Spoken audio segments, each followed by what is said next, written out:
یہ دنیا کھیل تماشا ہے، اصل زندگی آخرت کی ہے۔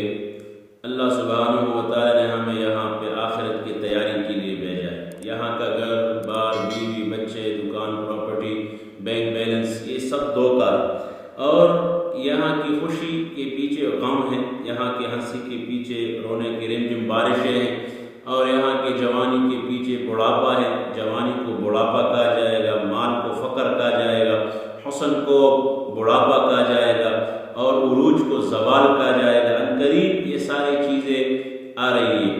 لہذا عقل مند آدمی وہ ہے جو موت سے پہلے موت کی تیاری کرے، آخرت جانے سے پہلے آخرت کی تیاری کرے، قبر سے داخل ہونے سے پہلے قبر کی تیاری کرے۔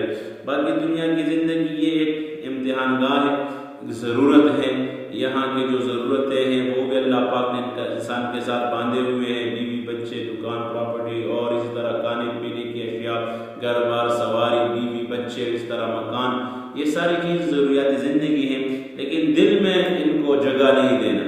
آخرت کی طرف ہمارا وہ کیا ہو، رجحان ہو، آخرت کی طرف استحضار ہو۔